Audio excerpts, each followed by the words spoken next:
Solo real sick.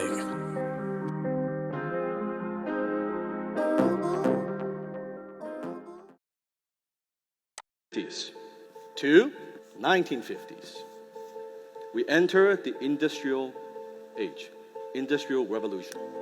Something happens. Something happened. This is the first time in history that people who were born poor could be rich. First time in history. People who were born poor with no land, but they created something that made them rich. In the industrial age, machines equals wealth. Machines do more and more of the hard work. Thousands of years in the industrial age, and now we're transitioning to industrial age.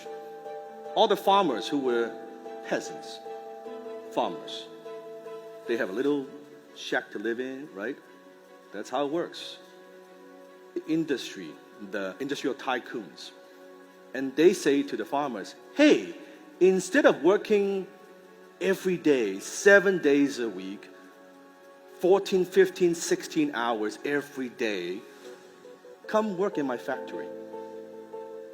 You only work 5 days a week, only 9 to 5.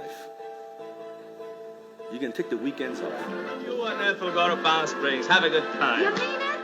More than that, if you do that, you come, don't work in the farms, come work in my factory. By the time you get to 65, I will take care of you. Now, think about it. If you were a farmer, working all your life under the sun, 7 days a week, someone comes along and make you this offer, what would you say? You say, sign me up. Let's do it. Sign me up.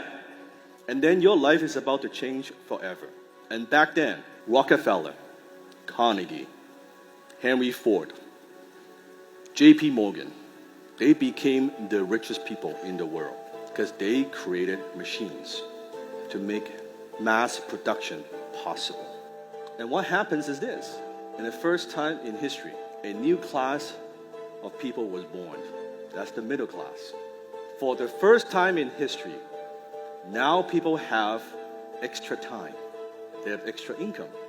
Because before, working every day, nothing to do. Now they've got weekends.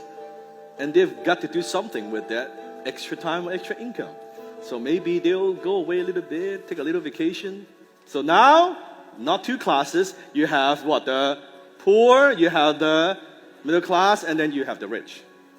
Another thing that was born, a new revolutionary concept was born, and that is called retirement. Retirement was born out of the industrial age.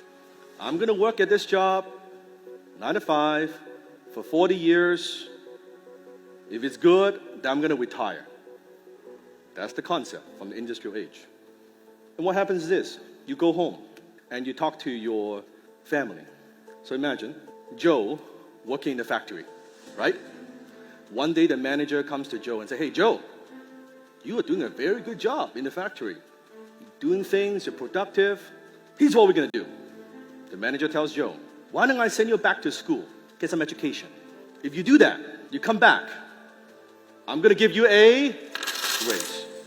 Joe's like, yeah, of course. If you were Joe, working in a factory, manager comes and say, get some couple years education. I'm going to give you a pay raise. So you don't need to work in a factory anymore. You're going to, instead of working in a factory, you're going to manage the people who work in the factory. So Joe comes home, sitting down with the kids. Hey, kids, you know, the boss comes to me today, and he said if I go to school for a couple years, and then I go back there, I don't need to work in the dirty factory anymore. I'm going to get a raise. We're going to make more money. And Joe tells all the kids, if you don't want to work in the factory like I did, what do you need to do? You got to go to school. All the children are quiet while they You read. got to get good grades. So you don't need to work in a factory like your dad did. These boys are slaggy. And the kid's like, okay, Dad, I get it. I'll make sure I go to school. I'll get good grades. It's working. He's now managing the people who works the machines. A couple years later, the manager goes to Joe, hey, Joe, you're doing such a phenomenal job. Tell you what, why don't you go back to school for 2 more years? Get an MBA. then you don't even need to manage the people who manage the machine. You manage the people who manage the people who manage the machine. And I'm going to pay you double what you're making right now. Joe is like, what is he going to say? Sign me up. Went back to school for 2 more years. Graduate. Now I have that piece of paper. Now Joe's making twice as much. Managing the people who manage the people who manage his machine. And Joe goes back and sits down with the kids at dinner table again. Kids, holy you know what? Don't just go to school for 4 years. Go to school for 6 years. You don't even need to manage the people who manage the machine. You can skip that. Just go right up to middle management. You can skip all of that. Does that sound familiar? That's where the concept was born.